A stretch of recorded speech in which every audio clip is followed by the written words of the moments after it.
Yo yo, what's up, bonjour à tous et bienvenue sur le podcast Cardano français, le seul podcast qui vous donne toute l'information sur votre blockchain préférée.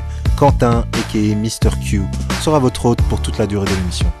Mais avant de commencer, laissez-moi vous parler de Crypto Suprême, sponsor numéro 1 du podcast Cardano français.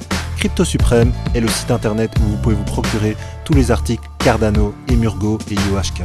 Que ce soit des vêtements, des pièces de collection ou des articles de bureau, vous trouverez sur le site cryptosupreme.net les meilleurs produits, les meilleurs prix et le meilleur service.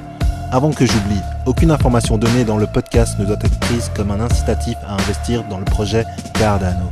Il est toujours mieux de faire ses propres recherches avant d'investir dans n'importe quel placement financier. Bonjour à tous et bienvenue sur le podcast Cardano français. Charles Hoskinson nous a partagé de nouvelles informations hier soir sur le projet Cardano et je ferai un podcast à ce sujet dans la semaine. Mon invité aujourd'hui n'a pas besoin d'introduction, c'est l'un des Jedi de la communauté francophone de Cardano. N'oubliez pas de smasher le bouton like, de vous abonner à la chaîne YouTube et de partager l'épisode avec vos proches. Donc sans plus tarder, voici mon entrevue avec Régis, opérateur du stake pool EDA FR. Peace. Bonjour Régis, comment ça va? Ça va très bien. Et toi, Quentin, comment vas-tu? Ben, ça va très bien. Merci d'avoir accepté l'invitation sur le podcast. Alors, avant de commencer, peux-tu nous parler un petit peu de ton background, de ton expérience en informatique? Alors, j'ai eu un DUT informatique au début des années 90. Bon, après, c'est un peu particulier. Il y avait essentiellement de l'informatique de gestion à l'époque. Et j'avais fortement envie de faire du théâtre et je me suis arrêté pendant 6 ans à peu près. Donc, j'ai fait du théâtre pendant 6 ans. Je me suis cultivé. Je suis allé au cinéma. J'ai lu de la philo. Voilà, j'ai fait pas mal de choses. Et ensuite, au début du web, ça m'a à nouveau intéressé et donc j'ai fait du développement web. J'ai été webmaster, j'ai créé des sites internet pendant plusieurs années en freelance. Je trouvais ma propre clientèle. Et puis depuis 2 ans à peu près, je fais des prestations pour des startups. Donc là, je suis dans une startup d'intelligence artificielle sur Paris. Et est-ce que tu fais particulièrement du back-end ou du front-end ou les deux? Alors je suis formé, je fais du Node.js en back-end et en front-end, OK. je suis sur React. Ah, excellent. Wow, des technologies très récentes, Ouais, j'ai eu de la chance de bien choisir la techno, du coup j'ai pas mal d'offres de missions. effectivement. Et à ce moment-là, quand est-ce que tu as entendu parler justement de la blockchain? Alors en fait, j'ai créé une association qui fait de la vente de produits locaux et je voulais mettre un système de paiement en place dans cette association-là. Et puis, bon, quand je fais quelque chose, j'aime bien introduire une nouveauté et j'avais entendu parler de la blockchain. Donc j'avais utilisé à l'époque, et c'est toujours en place d'ailleurs, c'est Stellar, c'est des portefeuilles Stellar à l'intérieur du système et il y a une sorte de monnaie interne. Donc c'est comme ça que j'ai entendu parler de la blockchain. Et c'est spécial parce que généralement, les gens vont plus commencer directement avec le Bitcoin, mais toi, tu as choisi Stellar. Quelle était la réflexion en arrière de ça? C'est parce que je voulais que ce soit rapide. Et Stellar à l'époque est assez rapide. Il n'est pas très décentralisé, mais les transactions sont rapides. OK, et à ce moment-là, quand est-ce que tu as pris connaissance de Cardano, du projet Cardano? Eh bien, alors j'ai intégré Stellar dans le système et puis du coup j'avais acheté des Stellar quand c'était vraiment très très bas et en 2017, fin 2017, quand j'ai vu les cours, je m'y suis à nouveau intéressé et Stellar n'avait pas beaucoup bougé. J'ai trouvé que le projet n'avait pas beaucoup avancé et c'est là que j'ai vu Cardano. En fait, j'ai fait des recherches pendant plusieurs jours, j'ai regardé tous les projets. Et c'est là que j'ai vu Cardano et c'est ce qui m'a intéressé le plus. Mais qu'est-ce qui t'a vraiment accroché à ce projet-là? J'ai vu les vidéos de Charles d'abord et j'ai trouvé que c'était pertinent. Il était très bon d'ailleurs. Il y avait des vidéos de Duncan aussi et toute la présentation du projet, l'aspect recherche. la manière de présenter sans phare les défauts de ce qui existe et de vouloir y remédier, c'était encourageant. Et voilà, c'est ce qui fait que je me suis focalisé sur Cardano. Mais les vidéos étaient quand même assez techniques. Est-ce que tu as tout de suite compris les éléments? Justement, Duncan est assez très technique dans ses vidéos, très mathématique. Euh, pour toi, tu as eu de la facilité ou ça t'a pris quand même du temps à tout comprendre? L'aspect mathématique, je suis pas rentré dedans parce que j'ai pas le niveau. Les différents papiers de IOHK ou sur Cardano, l'aspect mathématique, je peux pas, ça me demanderait trop de temps de rentrer dans le protocole et de vraiment comprendre comment est-ce qu'il est, en quoi est-ce qu'il est sécurisé et ainsi de suite. Mais Mhm. Mhm. l'aspect preuve formelle, voilà, ça c'est des choses auxquelles je peux m'intéresser. Là, je suis en train d'apprendre Haskell. Et du coup, je vais regarder ensuite comment est-ce qu'on peut créer des preuves et essayer de voir un peu comment est-ce qu'on peut prouver que ce qu'on a codé correspond à ce qui est dans l'algorithme mathématique. Mais Mhm. voilà, ça s'est arrêté là. Mais Duncan en disait suffisamment pour que ça me semble crédible et pertinent.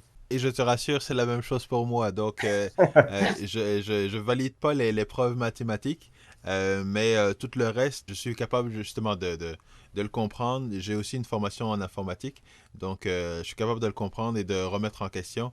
Mais également, mais c'est sûr que tu ne vas pas nécessairement remettre en question ce que Duncan dit, sachant qu'il a un PhD en informatique, sachant toutes sortes d'expériences, connaissant tout son background, tu ne remettras pas vraiment tout en question. Tu mentionnes que tu apprends Haskell. Comment ton apprentissage va? Laborieusement, mais j'avance tranquillement. Je fais à peu près 2 heures par jour. Et voilà, il y a des types, il y a des choses, voilà, faut s'y faire, quoi. Et c'est intéressant que justement j'ai ta version à toi parce que quand je parle à des développeurs Haskell, ils me disent: Ah ben non, il n'y a pas de problème, ça s'apprend très très bien. Mais pour toi, ayant l'expérience des deux langages de programmation, l'impératif puis le fonctionnel, euh, c'est quoi le challenge? Pour l'instant, il y a la définition des types de données, voilà, c'est un peu exotique. Alors, j'essaie de le rattacher dans Java ou des choses comme ça, mais voilà, Oui. on a une tendance à essayer de le rattacher à quelque chose d'existant. Mhm. Euh, mais c'est pas surmontable, c'est juste des petits verrous dans les habitudes de pensée qui Mhm. font que c'est un peu laborieux. Après, je pense que quand il y aura plus de développeurs impératifs à passer en fonctionnel ou bien à se mettre à Haskell, il y aura des tutoriels qui seront bien calibrés pour ce parcours-là. Tu vois, alors vous venez de JavaScript, comment attaquer Haskell? Et voilà où je me suis pris les pieds, et voilà comment on peut facilement rentrer dedans. Donc je pense pas que ce soit un problème sur le long terme. Il y aura des tutoriels qui seront bien calibrés pour ce type de public. Oui, effectivement, et c'est ce que Charles mentionne justement, c'est que euh, plus la communauté va grossir, plus justement elle va vouloir développer de la documentation pour que d'autres développeurs puissent apprendre, ou alors il y a des outils qui vont tout simplement être développés. Ben, est-ce que tu es familier avec le WebAssembly? Non, non, non, j'en ai pas fait. En revanche, je sais que j'ai vu qu'ils avaient, ils ont extrait du code Haskell des bindings WebAssembly pour JavaScript. Ça, j'ai commencé à m'y intéresser. Il y a le SDK JavaScript auquel j'ai commencé à travailler avec. Ok, ok. Et peux-tu nous expliquer un petit peu plus ce que ça veut dire? Le code Haskell, par WebAssembly, ils ont créé une sorte de passerelle vers JavaScript et donc on peut facilement avoir une librairie JavaScript qui réutilise ce qui a déjà été codé en Haskell pour Cardano. Donc on a voilà, il y a une librairie qu'on peut déjà utiliser, qui permet de créer les comptes, qui permet de préparer une transaction, et ensuite il y a juste à la transmettre au serveur en JavaScript. Donc, on peut déjà créer des comptes en JavaScript. Et le JavaScript est justement un langage qui est beaucoup plus connu par les développeurs, utilisé même. Ouais, mais il y a une forme de passerelle un peu, parce que dans le JavaScript, il y a beaucoup d'idées de la programmation fonctionnelle qui infusent le JavaScript depuis des années. Donc, en Haskell, il y a quand même des choses, je retrouve un peu mes billes en ayant passé par le JavaScript. Et as-tu déjà regardé un petit peu Plutus? Bah, je le lis en même temps que je parcours le bouquin que j'ai acheté là sur Haskell. Mhm. Je jette un coup d'œil sur Plutus en même temps pour lire le code. En fait, ce qui est assez déroutant, c'est que tous les langages impératifs, quand on le lit, quand on en lit un, on réussit à lire les autres. Tandis que Haskell, quand on le lit, on est vraiment dans un autre monde. Et c'est ce qui a le plus déroutant. Donc, OK. en même temps que j'apprends, je regarde les programmes Plutus pour voir le lien entre les deux. Ça, mes professeurs en informatique de programmation à l'époque me disaient, une fois que tu as appris un langage, c'est facile d'apprendre les autres. Sauf que ça, c'est vrai pour les langages impératifs, mais pas nécessairement pour les langages fonctionnels. Est-ce que c'est ça que je comprends? Ouais, ouais, ouais. OK, parce que c'est une autre, effectivement, c'est une autre manière de penser finalement. Oui, puis il y a des, remarque, il y a certains codes en JavaScript, il y a des raccourcis de la programmation fonctionnelle qui ont débarqué en JavaScript aussi. Et quand, voilà, des fonctions en une ligne ou des choses comme ça qui sont pas forcément évidentes à décrypter, même quand on est habitué au code impératif.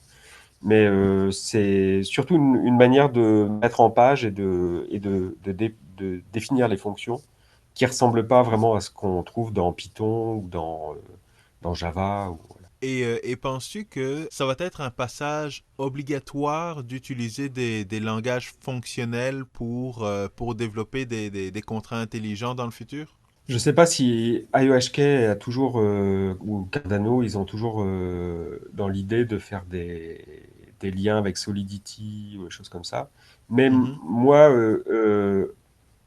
instinctivement, je comprends ce qui a été dit par rapport au fait que le langage fonctionnel va vraiment bien avec les contrats intelligents et que en plus ils ont développé Extended UTXO, Mhm. qui est une Ouais. version étendue du UTXO de Bitcoin et voilà, et les scripts fonctionnels vont vraiment bien avec. Donc, j'ai l'impression qu'ils ont fait quelque chose de vraiment optimal. Donc, d'abord me focaliser là-dessus. Mais je pense ils vont sans doute donner d'autres manières de le faire. Mais je crois il l'a dit. D'ailleurs, il y a une des vidéos. Je crois que c'est avec ceux qui ont fait le bouquin de Plutus. Oui. Ils ont dit qu'il y aurait sans doute d'autres manières d'écrire les contrats intelligents, mais que la manière préconisée serait Plutus. Oui, c'est ça, parce qu'effectivement, c'est ce qu'ils ont développé. Et encore une fois, ils essayent de s'assurer que lorsque tu utilises un langage pour faire des contrats intelligents, eh bien, c'est de bloquer certaines, pas certaines fonctionnalités, mais bloquer certains comportements qui seraient des comportements qui seraient inattendus. Alors, c'est toujours ça qu'ils veulent essayer de faire. Oui, c'est ça, c'est de rester sur l'idée de ne pas avoir un état du smart contract qui conserve des données, mais Mhm, rester dans le flux qui est vraiment l'idée de la programmation fonctionnelle. Un flux de transactions qui est transformé, accepté ou refusé, mais où il n'y ait pas de stockage. et il n'y a pas de loop infini également. Voilà. Es-tu impliqué dans d'autres projets ou c'est pas mal 100% sur le projet Cardano? Alors, je suis un peu impliqué dans une autre blockchain c'est pas un concurrent parce que c'est spéculative. Il n'y a pas de spéculation autour de cette monnaie-là. C'est basé sur la théorie relative de la monnaie, qui est une manière de créer de la monnaie de manière égalitaire. Donc, il y a une block qui s'appelle Duniter et June, c'est le nom de la monnaie.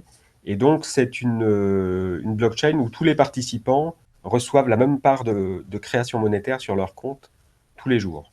Et c'est développé en France en ce OK. moment. Voilà, c'est une sorte de réseau qui se crée. Il y a 3000 personnes à peu près intéressées là-dessus. Mais à ce moment-là, comment as-tu développé tes connaissances au niveau du projet Cardano? J'ai essentiellement regardé les vidéos. Là, j'ai commencé à travailler sur Plutus et Haskell.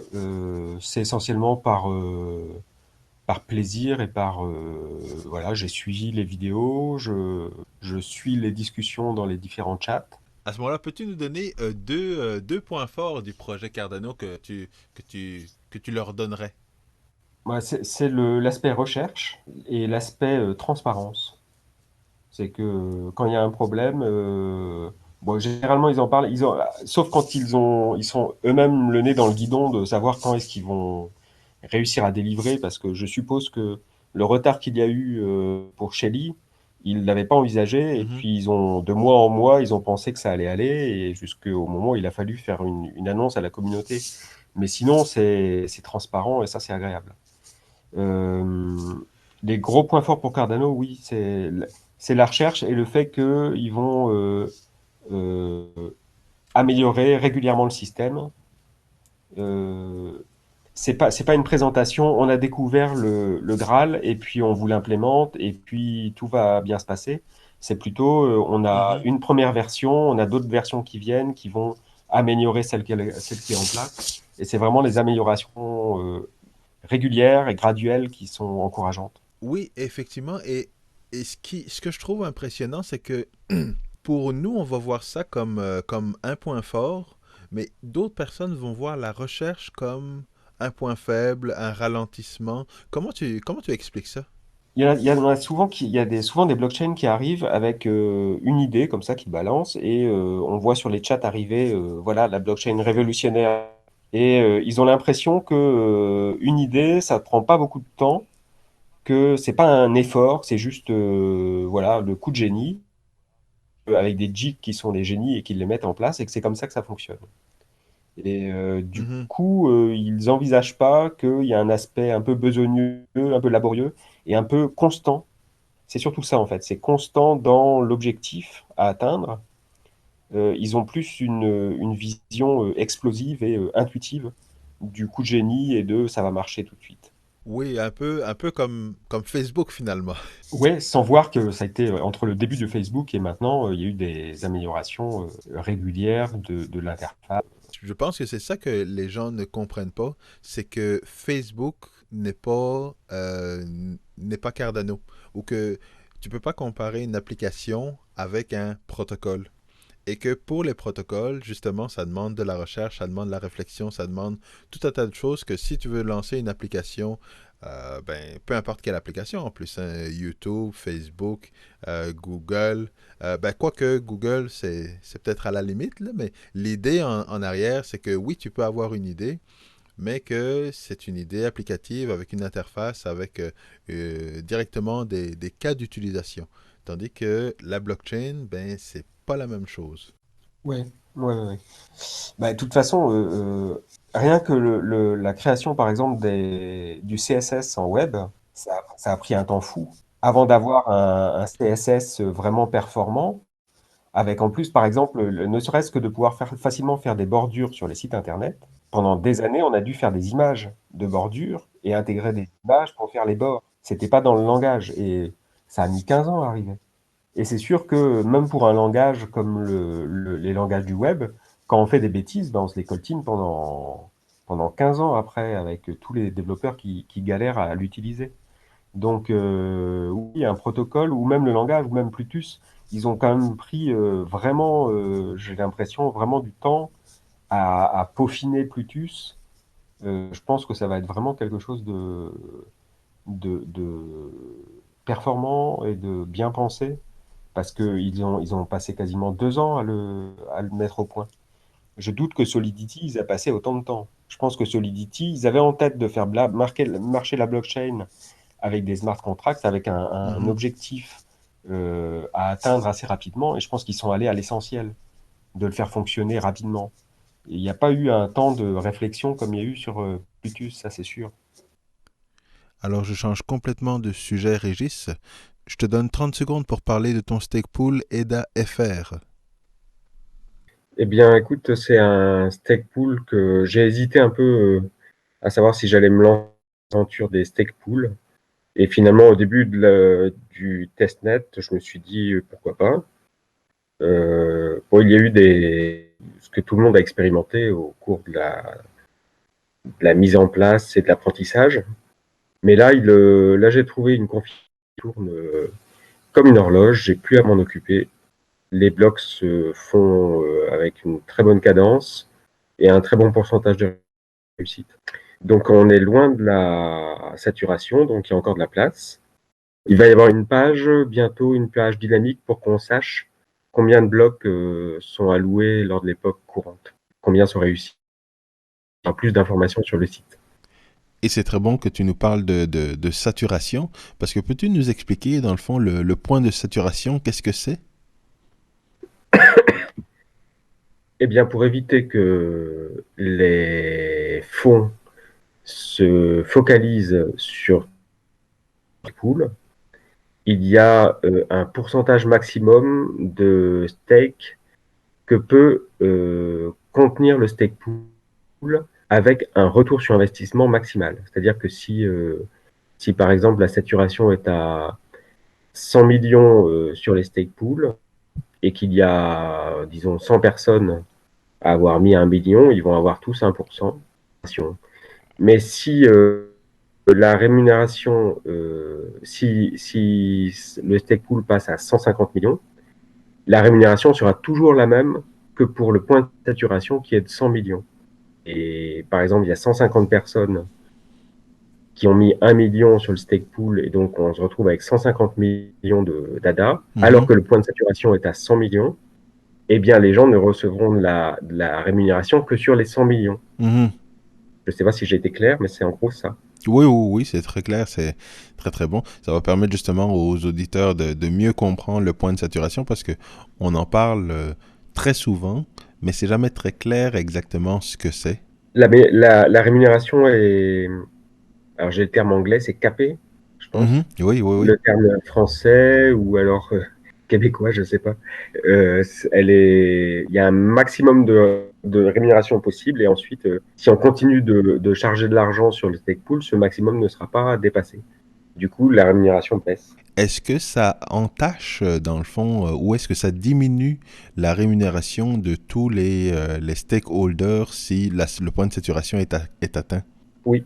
Est-ce que les opérateurs de stake pool doivent avoir une stratégie pour gérer ce point de saturation-là? Je pense que STKH, Stakanovic Pool, qui est un autre pool français, ils ont bien fait de mettre en place une mailing list. Moi, j'ai tardé à la mettre en place. Du coup, pour le testnet, ça n'a plus vraiment de sens parce que il faudrait que les gens s'inscrivent lors du moment où ils arrivent dans le stake pool. Et voilà, ça permet quand même de les contacter par mail et de leur dire où en est le point de saturation. Moi, ce que j'ai trouvé comme solution, c'est que en point de saturation, quand je l'ai été, j'ai mis un message sur le site pour dire d'éviter de s'inscrire sur le site et d'en trouver un autre. Ah ben c'est très très bon d'avoir justement ce mécanisme-là pour avertir finalement les différentes personnes qui veulent déléguer des EDA. Et c'est ça, c'est vraiment un moyen de contourner le problème finalement. Est-ce que tu penses que ça devrait être built-in dans le protocole? Non. Apparemment, dans la prochaine version de Daedalus, tu auras une indication sur le point de saturation. Il va y avoir une sorte de jauge qui montrera si le stake pool est loin de la saturation ou s'il est encore s'il est sur le point d'être en saturation. Oui. Ça, c'est une chose. Et de mémoire, Charles a évoqué la possibilité d'avoir un système d'identification qui serait adjoint à Cardano dans le courant de l'année. Et ça permettrait notamment aux opérateurs de stake pool de pouvoir contacter et d'avoir un système de messagerie pour pouvoir contacter les stakeholders. Oui, c'est vrai, oui. Parce que même Yoroi l'a déjà intégré dans le fond dans son wallet, un moyen d'envoyer une communication avec une transaction. Et je sais que c'est quelque chose qu'il avait mentionné effectivement lors d'un AMA. Alors, dernière explication qui est importante, je pense, à avoir, les frais fixes et les frais variables. Peux-tu nous expliquer la différence entre les deux? Alors, Les frais variables, c'est une proportion de la qui est prélevée par l'opérateur de stake pool pour rémunérer son travail et le coût du matériel. La rémunération fixe, c'est dans l'idée que si l'opérateur a des frais fixes, il est au moins ce paiement-là. C'est-à-dire que c'est proportionnel, donc les taux variables entrent en jeu tant que les frais fixes n'ont pas été atteints. Ah, ok, ouais. C'est vraiment valable quand le stake pool gagne très peu. Mhm. Si le stake pool ne gagne pas suffisamment pour couvrir les frais fixes sont pris, et à ce moment-là, il n'y a quasiment pas de rémunération pour les stakeholders. C'est ce que j'ai compris en tout cas. Je l'ai compris de cette manière-là. Parce que je vois que dans ton cas, c'est que les frais fixes sont de 5%, c'est bien ça? Non, variable. Ah, ce sont les frais variables qui sont de 5%. Ouais. J'ai pas de frais fixes. Dans le fond, il y a très peu de stake pools qui ont des frais fixes. C'est surtout des frais variables que la majorité ont. Mettons qu'on joue à un petit jeu. Alors, je vais te demander tes projections pour 2020. Alors, nombre de pools sur la blockchain Cardano pour 2020. 1 millier. Parfait. Décentralisation pour fin 2020. Est-ce que Cardano sera plus décentralisé que EOS, Ethereum ou Bitcoin? Les trois. Les trois, ok, c'est bon. Les trois. Au niveau des phases complétées, penses-tu qu'on aura complété Shelley, Gauguin, Bachot ou Voltaire? Bon, ça va peut-être se jouer. Est-ce que Voltaire sera en place ou pas? Mais tout le reste sera en place. Ok. Et la position de Cardano sur CoinMarketCap? Peut-être dans les 5 premiers. Top 5, ok, c'est bon. Fait que c'est un bon pari, c'est un bon pari. Il y a des bonnes réponses aussi. Donc, plus décentralisé que Bitcoin, ça, je retiens ça.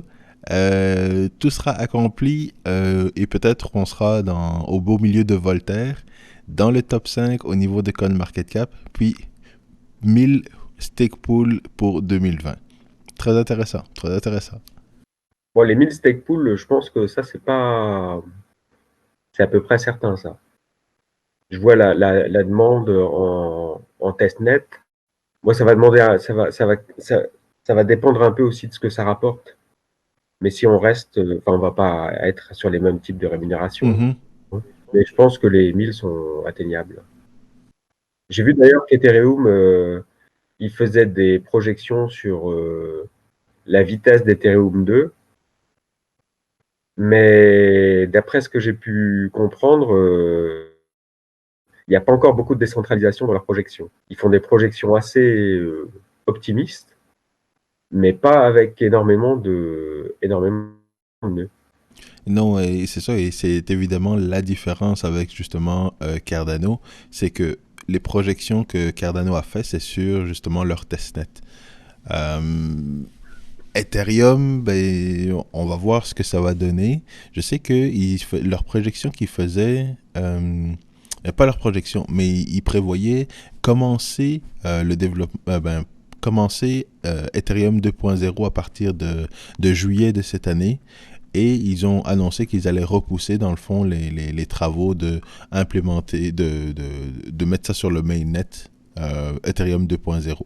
Fait que ça part mal. On dirait que ça part mal un petit peu. Moi, ce que j'ai compris, c'est qu'il y avait un Bitcoin Exchange, qui est la phase 0, qui est vraiment la base. Hein. C'est-à-dire qu'on peut juste avoir le système de staking, mais on ne peut pas transférer de fonds et on ne peut pas faire de smart contracts.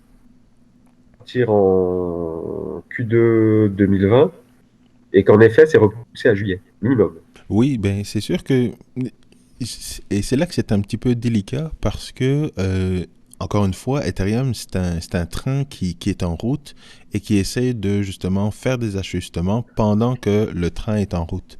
Donc, c'est ça, Pourtant, beaucoup de monde sont encore très optimistes pour Ethereum, mais je ne sais pas s'ils comprennent l'ampleur que ça a de passer de Proof of Work à Proof of Stake.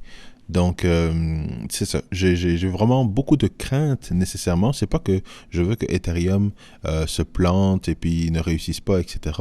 Mais j'ai vraiment beaucoup de craintes à voir comment ils vont opérer de manière sécuritaire sans avoir de problème majeur sur la blockchain. J'ai vraiment hâte de voir ça.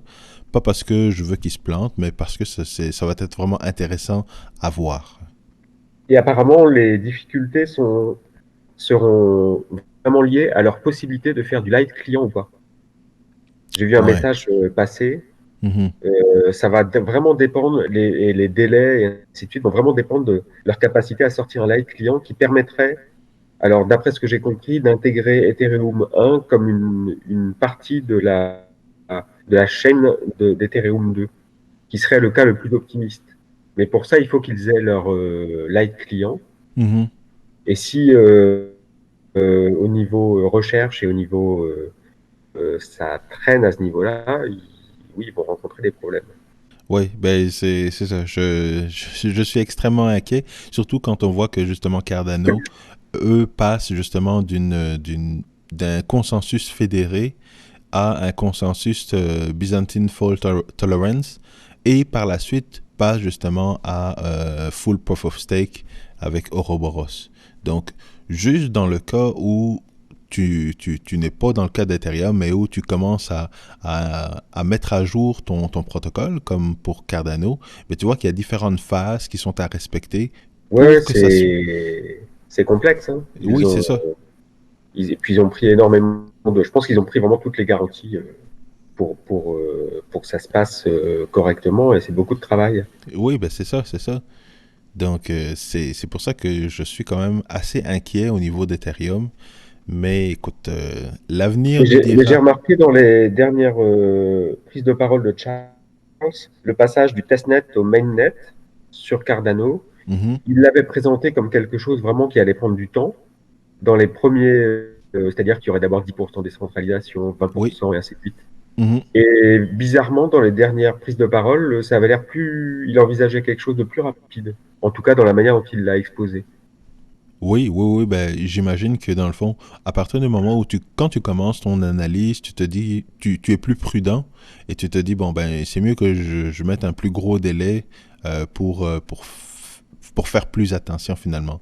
Mais au fur et à mesure que tu te rends compte que ça avance, que tu te rends compte que ça va bien, puis que tu te rends compte que finalement ce que vous aviez analysé au début, bien, ça, il n'y a pas tant d'impact, à ce moment-là, tu as plus de confiance d'annoncer que, bon, ben, finalement, pour passer sur le mainnet, ça va aller beaucoup plus rapidement, beaucoup plus facilement, et on va pouvoir mieux gérer aussi les problèmes. C'est sûr que j'ai quand même hâte de voir aussi comment ils vont gérer les problèmes, même au niveau de Cardano, là, sur le mainnet, mais juste sachant que on va passer de Rust à Haskell, ça devrait donner plus de stabilité au protocole.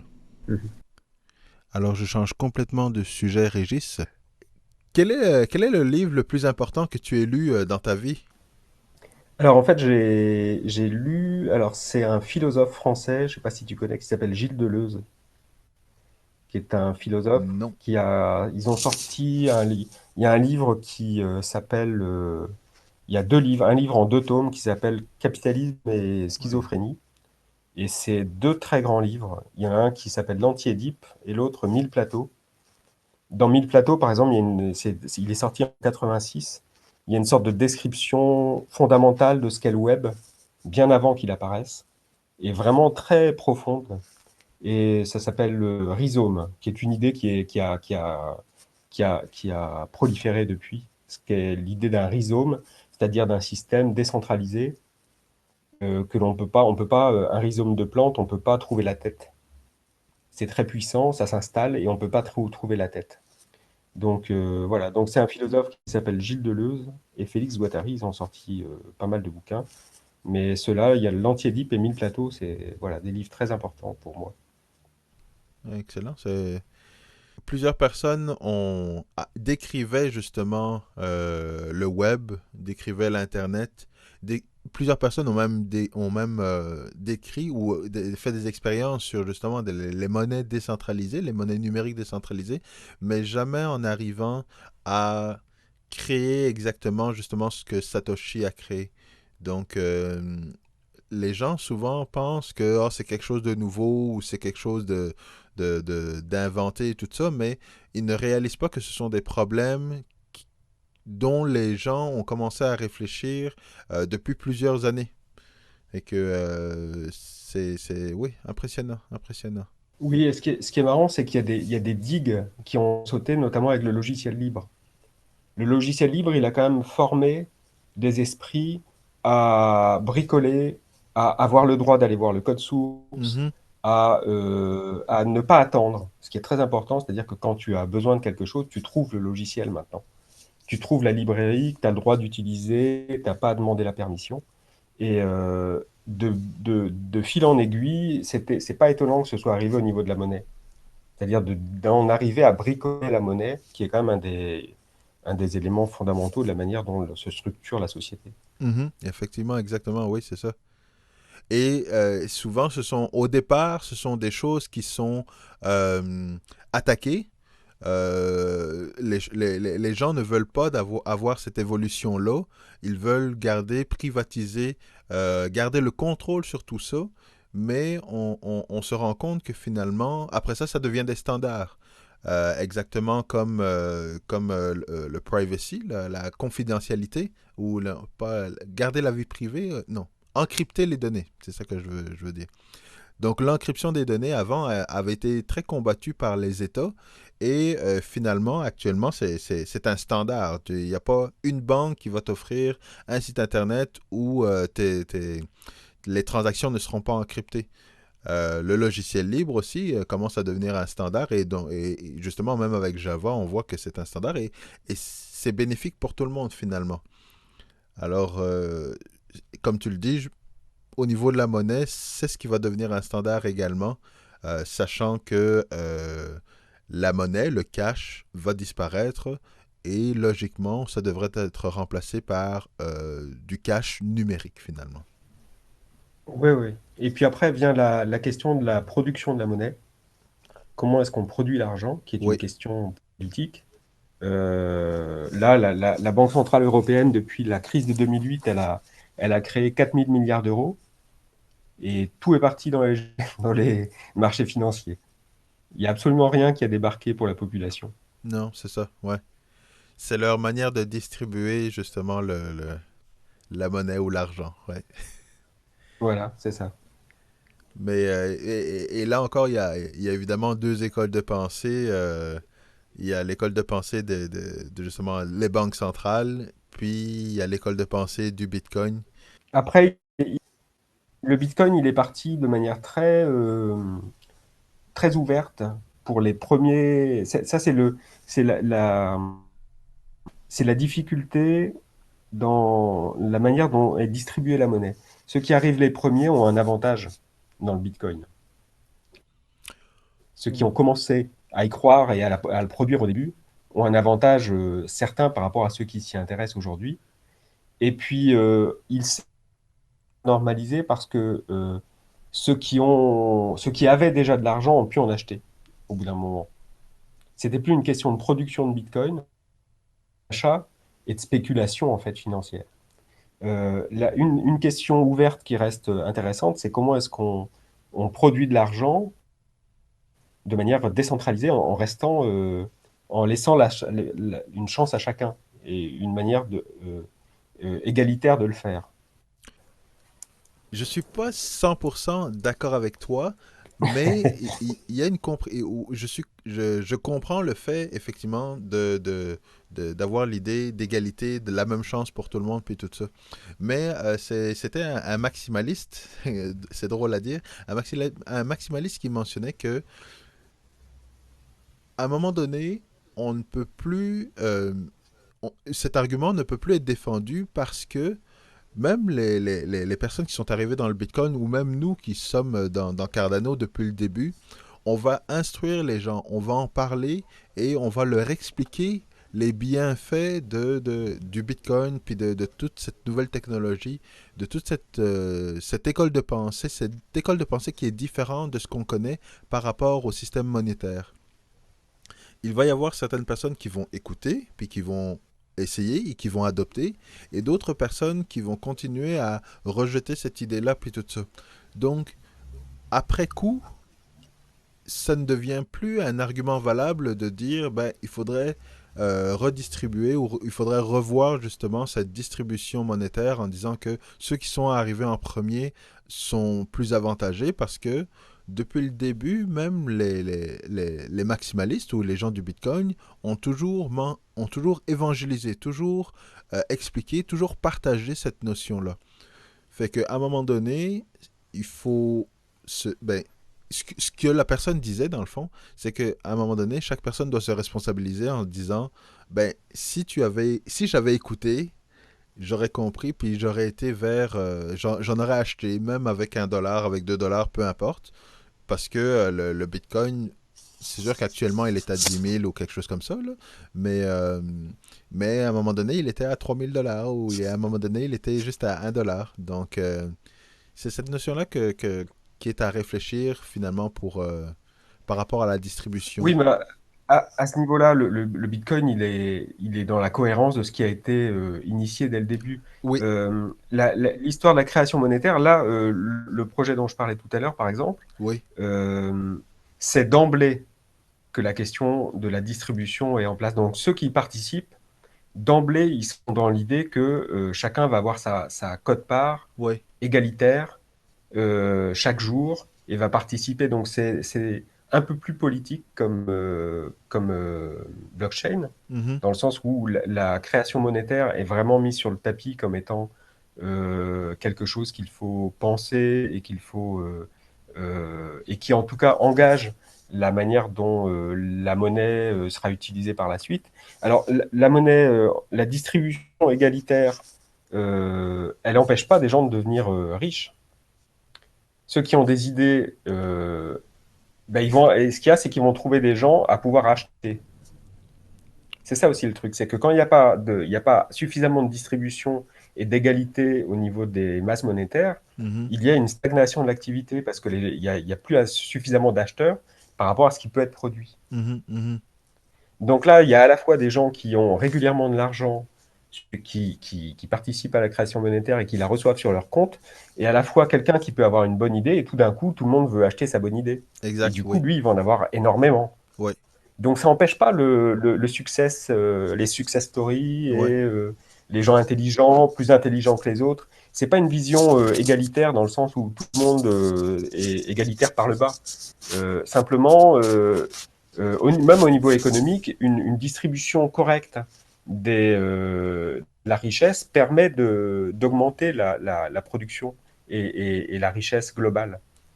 Ça a été dit par le FMI d'ailleurs il y a quelques années, où ils ont dit que les inégalités commençaient à poser un problème parce que on est obligé de soutenir la demande par de la dette parce que les gens n'ont pas des salaires corrects.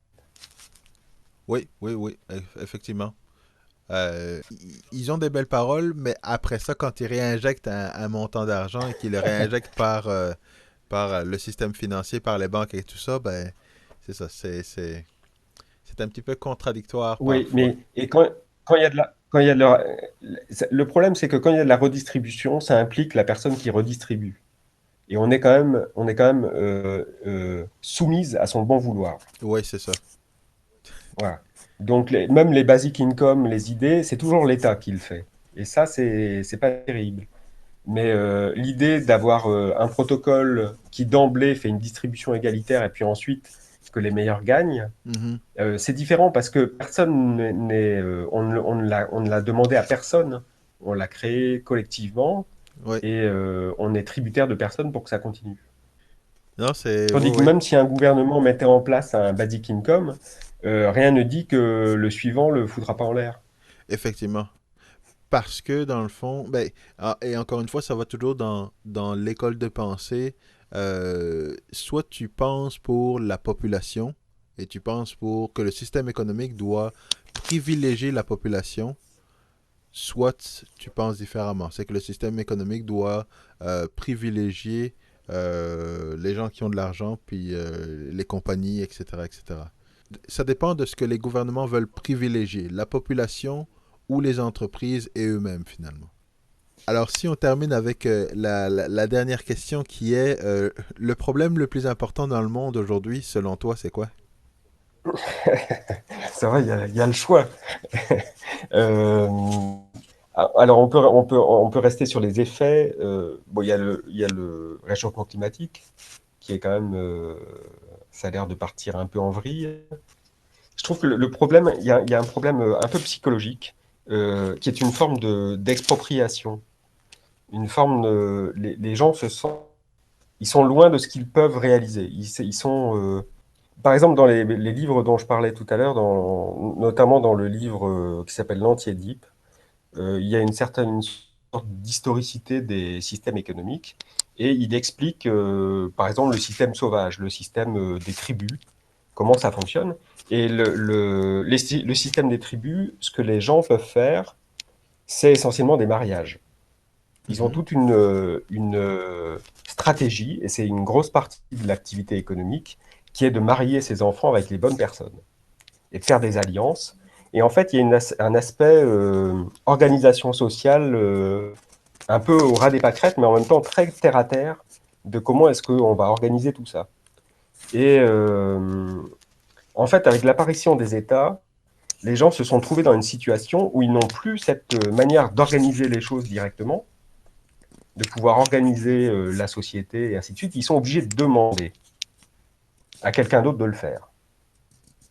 Et de se retrouver dans une situation où on attend pendant des lustres que quelque chose avance. mhm, Parce qu'on n'est pas en capacité de le créer directement, mais il y a des pouvoirs en place qui sont censés le faire et qui ne le font pas. mhm. Et ça conduit à une forme d'expropriation et de sentiment d'impuissance. Et je trouve qu'il voilà, il y a une grosse partie des problèmes actuels qui viennent de ce découplage en fait entre. Il y a un autre aspect, c'est que qui explique ça, c'est que je crois que c'est dans le même livre, dans l'Anti-Édipe, ils doivent parler de la monnaie d'ailleurs, et ils signalent qu'il y a deux types de monnaie. Que la monnaie, en fait, ça recoupe deux choses très différentes. Il y a une monnaie qui permet d'acheter quelque chose dont on a envie. Donc ça, c'est très terre à terre. On a l'argent qu'il faut, on achète le bien, on obtient le bien et c'est terminé. Et il y a un autre aspect, c'est la monnaie, quand elle s'accumule, à un certain point, elle devient une puissance d'organisation. On peut utiliser cette monnaie pour faire des choix de type organisationnel sur la société. Mhm. Et ça, on n'a plus du tout accès, la population n'a plus du tout accès à cet aspect organisationnel. En tout cas en France. En France, quand on veut créer quelque chose, c'est l'enfer. Dès qu'on veut, en dehors du champ économique classique, dès qu'on veut créer quelque chose d'un peu hors sentier battu, c'est c'est impossible, quoi. On se lance dans des projets qui prennent un temps fou parce qu'on est dans des attentes d'autorisation, dans des attentes de. Et je pensais que c'était spécialement français, c'est un peu le discours qu'on nous tient par ici. Mais j'ai vu que, par exemple, il y a des gens qui disaient que c'était exactement la même chose à New York pour mettre en place une terrasse. Il y a une paperasserie et une bureaucratie ahurissante. C'est la même chose dans plusieurs endroits et j'ai beaucoup aimé la réponse que tu as donnée par le fait que tu dis que on dirait que les gens ne se sentent plus capables de faire ou ne se sentent pas capables de faire des choses. Fait que ils vont après, à partir d'un certain moment, ils vont déléguer ça à un groupe de personnes pour pouvoir justement faire ce genre de choses à leur place. Et ça revient un petit peu au gouvernement qui ne veut pas que sa population soit trop instruite parce que ça pourrait conduire justement à des changements ou des choses qu'ils ne pourraient pas contrôler. Euh, C'est ça. C'est ça, il y a et une volonté de planifier oui, et de oui, oui, c'est prévoir. ça. Effectivement, c'est pas juste en France, c'est pas, ça se passe également aux États-Unis. D'une certaine manière, ça se passe au Canada, mais j'ai l'impression que c'est un petit peu différent au Canada, mais on reste quand même toujours dans l'idée, un petit peu comme l'économie. restons dans le contexte monétaire ou dans le sujet monétaire, mais en Europe, on est beaucoup plus instruit sur l'économie à l'école, tandis qu'aux États-Unis puis au Canada, ils n'ont aucune notion d'économie, de comment le système monétaire fonctionne, de comment tes avoirs fonctionnent, comment tu dois économiser, pourquoi tu dois économiser. Euh, fait que ce n'est vraiment pas enseigné dans les écoles. Mhm. Donc, ça Ben, devient c'est vraiment... il y a la citation de Ford, celui qui a créé les automobiles, Oui, qui disait que si la population savait comment le système financier fonctionnait, il y aurait une révolution le surlendemain. exact, exact. Et c'est ce que toutes les personnes ou les personnes qui soutiennent les crypto-monnaies le disent également. Si les gens réalisaient et comprenaient exactement comment le système financier fonctionnait, ils seraient outrés. Mais c'est ça, et comme tu le dis, il pourrait y avoir beaucoup plus d'entrepreneurs, beaucoup plus de personnes qui partent en entreprise, qui font leur entreprise, etc. Mais ça devient juste tout simplement trop difficile pour eux parce que euh, le, le- pas le niveau d'expertise, mais le courage que ça prend pour s'instruire, pour faire les démarches, puis tout ça. Et il n'y a pas vraiment d'incitatif du gouvernement à aider ces personnes-là à partir en affaires. Mm. Que- Mais, Et ensuite, du côté du gouvernement, je pense qu'il y a une forme de paranoïa, de crainte, mhm, qui sans doute devrait être adressée d'une manière ou d'une autre. Par exemple, si on part sur les crypto-monnaies, euh, c'est sûr qu'il y a des gens au gouvernement ou qui voient plein de manières dont ça pourrait mal tourner. Euh, à ce moment-là, il faut vraiment avoir une capacité, je trouve, à pouvoir mettre en place des proof of concept, des preuves de concept de quelque chose qui fonctionne, pour pouvoir aussi dialoguer avec eux et leur dire, mais voyez, il n'y a pas de problème. Il y a pas, entre ce qu'eux ils imaginent et ce qu'ils font, souvent, ils imaginent des écarts bien plus importants que ce qui sera mis en place. C'est-à-dire qu'il y a des craintes qui sont infondées mhm. et qui bloquent plein d'évolutions. Il y a une forme de douceur, je trouve, à trouver dans cette manière de présenter des projets. Et justement, avec la blockchain, ce qui est bien, c'est qu'il y a un aspect financement participatif, Mhm, mhm, collectif, mhm, une manière de puissance collective où on mhm. peut venir et montrer, vous voyez, c'était pas si difficile que ça et c'était pas dramatique que ça pour l'intégrer dans l'existant, quoi. Oui, oui, oui, oui, exactement, oui, oui, parce que dans le fond, c'est qu'ils vont mettre l'emphase sur les 10% de chances que ça tourne mal et bloquer toute l'évolution, toute l'innovation technologique parce qu'ils ont peur de ce 10% de personnes qui pourraient prendre avantage de la technologie et faire du mal ou contourner la Ouais. loi, faire des choses illégales, puis Et tout ça. du coup, d'avoir une blockchain qui est inarrêtable, Mhm, ça permet quand même de développer à 90% quelque chose et d'aller leur voir en disant, voilà, vous voyez, vous n'aviez pas à avoir peur. c'est ça.